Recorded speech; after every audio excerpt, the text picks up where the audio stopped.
Assalamualaikum warahmatullahi wabarakatuh.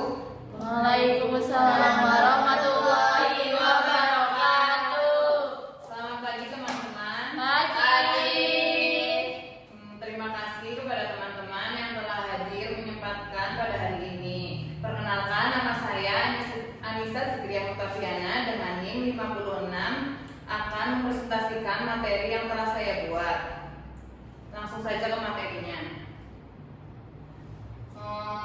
Poin pembahasan ada pengertian, inteligensi, dan sintaksis sebuah kajian linguistik interdisipliner, psikotaksis sebuah pembicaraan, psikologi kalimat, isme-isme yang mempengaruhi perolehan bahasa, hubungan bahasa dan otak, hubungan berpikir inteligensi, penalaran dan berbicara, hubungan kemampuan berpikir, berbahasa dan berbicara, perkembangan bahasa, makna gangguan berbahasa pada manusia. Next. Pengertian psikolinguistik. Menurut M. Bornberg, psikolinguistik merupakan disiplin ilmu yang mempelajari bagaimana bahasa yang digunakan oleh seseorang itu berproses pada pikirannya. Menurut Lasker, psikolinguistik merupakan telaah akuisisi bahasa dan tingkah laku linguistik, terutama mekanisme psikologis yang bertanggung jawab atas kedua aspek itu. Misalnya, bahasa seseorang dalam kondisi marah akan sangat berbeda dengan kondisi bahagia. Diebold, psikolinguistik dalam pengertian luas membicarakan hubungan antara pesan-pesan dengan sifat-sifat kemandirian manusia yang menyelesaikan dan menafsirkan pesan-pesan. Paul Fries, psikolinguistik adalah telaah tentang hubungan antara kebutuhan-kebutuhan kita untuk berekspresi dan berkomunikasi dengan orang lain atau benda-benda tersebut. Dalam konteks ini dikaji oleh psikolinguistik. Dalam konteks ini, mantra merupakan bagian dari proses komunikasi manusia dengan benda tertentu. Jadi psikolinguistik yaitu suatu disiplin ilmu interdisipliner, yakni disiplin psikologi dan disiplin linguistik yang mempelajari bagaimana seseorang itu menghasilkan atau memproses bahasa secara ekspresif dan bagaimana seseorang itu memahami suatu bahasa secara reseptif. Sejarah psikolinguistik. Pada tahun 1950 munculnya gagasan psikolinguistik. Pada tahun 1951 membahas hubungan antara psikologis dan linguistik. Selanjutnya ada objek dan pendekatan psikolinguistik. Objek psikolinguistik adalah bahasa yang berproses pada jiwa manusia. Pendekatan psikolinguistik yaitu dilihat bagaimana seseorang mengucapkan atau menuturkan bahasa ketika orang yang bersangkutan sedang marah, gembira, sedih, dan kecewa. Inteligensi dan sintaksis alternatif kajian linguistik interdisipliner. Yang pertama adalah masih banyak orang yang belum mampu memproduksi sintaksis secara benar. Kekurangan tersebut juga disebabkan karena kurang berkualitasnya guru, tenaga pendidik. Beberapa faktor yang menjadi dasar kekurangan tersebut yaitu antara lain pengalaman berbahasa, penguasaan bahan mental, inteligensi dan lingkungan, formal dan non-formal.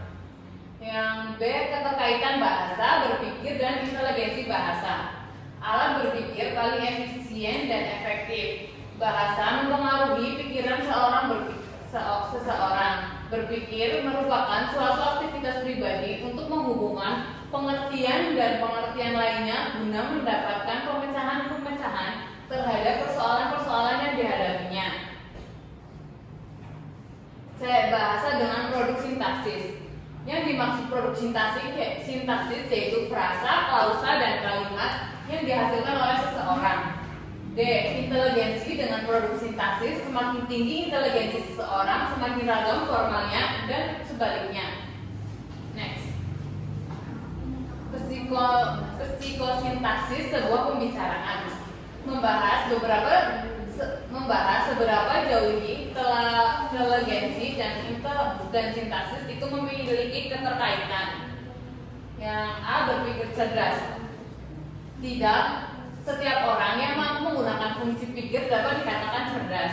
Yang B, bahasa dan kalimat. Seseorang yang memiliki bahasa yang baik biasanya memiliki pendarahan atau kata yang banyak, serta mampu memberikan akses dan tekanan pada kata-kata tertentu yang dianggap penting. Yang C, bahasa dan berpikir. Bahasa seseorang mencerminkan pola pikirnya. Psikolinguistik kalimat. Peristiwa yang berkaitan dengan gangguan berbahasa, apakah ada faktor kejiwaan tertentu yang melatar belakangi hal tersebut? Yang B, pengertian dan fungsi bahasa. Fungsi bahasa yaitu sebagai alat komunikasi dan bahasa untuk berpikir. C, psikologi kalimat. Ada kalimat berputar-putar, kalimat tidak gramatikal, kalimat-kalimat menyakiti hati. D, perkembangan bahasa. Perkembangan bahasa dilihat dari kategori umur dan 4 faktor seorang anak mendapatkan bahasa, yaitu pemahaman, pengembangan, penyusunan, dan ucapan. Ada isme-isme yang mempengaruhi pemerolehan bahasa. Yang A, asal mula bahasa manusia, bahasa Adam dan Hawa. B, pemerolehan bahasa manusia, pandangan strukturalisme, behaviorisme, pandangan mentalisme, pandangan kognitivisme. Hubungan bahasa dengan otak atau pikiran. A, 2 sisi otak manusia. Fungsi otak manusia kompeten pada performance. Hubungan bahasa dengan otak. Fungsi kognitif bahasa yaitu sebagai alat berpikir. Yang C, beberapa penyebab kesesatan dalam penalaran atau berpikir. Ketidaksamaan dalam menentukan arti kata atau kalimat. Perubahan tekanan pada suku kata atau suatu kata. Yang D, hubungan otak dengan kemampuan berbicara. Hubungan berpikir inteligensi dan berbicara. Berpikir dan proses berpikir. Tahap the problem fact difficulty. Tahap a statement of the problem. Tahap the development of possible situation. Inteligensi, kemampuan berpikir seseorang, tingkatan inteligensi dan manfaatnya. Bagi pendidikan, bermanfaat untuk mengarahkan siswa dengan kemampuannya, memiliki jurusan yang sesuai. Dalam bidang pekerjaan atau jabatan, manfaat untuk memilih pegawai yang kecakapannya sesuai. Bagi psikiater, bermanfaat untuk mengadakan penelitian dari kelainan psikis pasiennya. Selanjutnya, hubungan kemampuan berpikir, berbahasa, dan kemampuan berbicara argumentatif. Hubungan berbahasa dan berbicara. 4 keterampilan berbahasa yang berkaitan dengan keterampilan berbicara. Hubungan kemampuan berpikir, inteligensi, dan bahasa. Hubungan kemampuan berpikir dengan kemampuan argumentatif. Baik tidaknya kemampuan berpikir seseorang itu akan tampak pada kemampuannya dalam berbicara. Perkembangan bahasa. Akuisisi perkembangan bahasa. Pemerolehan bahasa. Setiap manusia memiliki tahapan-tahapan tertentu untuk mendapatkan bahasa. Faktor-faktor yang mempengaruhi perkembangan bahasa ada faktor kesehatan, inteligensi, status sosial ekonomi keluarga, jenis kelamin, dan familiar. Makna gangguan berbahasa pada manusia. Gangguan berbicara, afasia. Gangguan berbicara dan berkomunikasi yang disebabkan karena kerusakan pada otak. Afasia motorik dan afasia sensorik. Yang B, makna gangguan berbicara, pikun atau demensia, skizofrenik, dan depresi. Yang C, makna gangguan lingkungan sosial,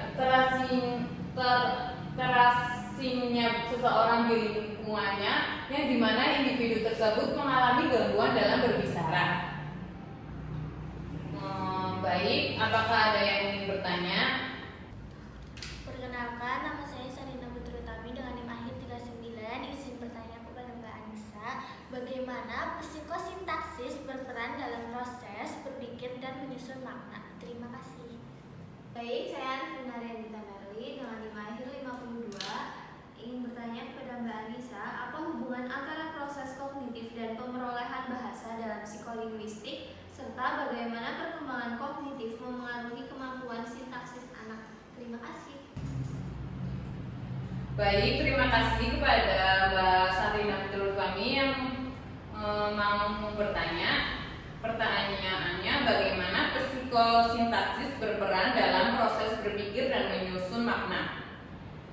Jawabannya, peran psikosintaksis dalam proses berpikir dan menyusun makna. Menyusun pikiran secara teratur, psikosintaksis memungkinkan otak kita mengorganisasi gagasan secara logis, seperti menyusun premis sebelum kesimpulan. Tanpa ini, pikiran bisa terasa kacau dan tidak runtuh. Membantu pemahaman bahasa. Ketika seseorang berbicara atau membaca, psikosintaksis membantu menangkap struktur kalimat dan mengaitkannya dengan pengalaman atau pengetahuan yang sudah ada agar bisa dipahami. Menghubungkan ide ke dalam narasi. Psikosintaksis menyusun ide menjadi alur yang bermakna. Misalnya, ketika kita menceritakan pengalaman, kita tidak hanya membuat fakta acak, tapi menyusun agar pendengar memahami konteks, sebab, akibat, dan emosi. Terima kasih. Apa Mbak Caca bisa menerima pertanyaan tersebut? Ya, bisa. Terima kasih. Selanjutnya, saya akan menjawab pertanyaan dari Mbak Afina Riandita Merli. Pertanyaannya, apa hubungan antara proses kognitif dan pemerolehan bahasa dalam psikolinguistik, serta bagaimana perkembangan kognitif mempengaruhi kemampuan sintaksis anak? Dalam psikolinguistik, proses kognitif sangat erat kaitannya dengan pemerolehan bahasa, karena bahasa dianggap sebagai hasil dari aktivitas mental yang kompleks. Teori kognitivisme Jean Piaget menyatakan bahwa bahasa muncul seiring perkembangan kognitif anak. Artinya, kemampuan anak untuk memahami dan memproduksi struktur bahasa seperti kalimat dan tata bahasa sintaksis tergantung pada tahap perkembangan intelektualnya. Misalnya, pada tahap praoperasional usia 2-7 tahun, anak mulai mampu menggabungkan dua kata atau lebih kata menjadi kalimat sederhana karena struktur berpikirnya mulai berkembang. Seiring pertumbuhan anak dapat memahami hubungan gramatikal yang lebih kompleks. Dengan kata lain, perkembangan kemampuan sintaksis tidak hanya dipengaruhi oleh paparan bahasa, tetapi juga oleh pematangan struktur kognitif yang memungkinkan anak memahami aturan bahasa dan menggunakannya dengan benar. Terima kasih. Apakah Mbak Alvina Riandita Merli bisa menerimanya? Sekian presentasi dari saya. Bila ada kesalahan, mohon maaf. Terima kasih. Wassalamualaikum warahmatullahi wabarakatuh. Waalaikumsalam.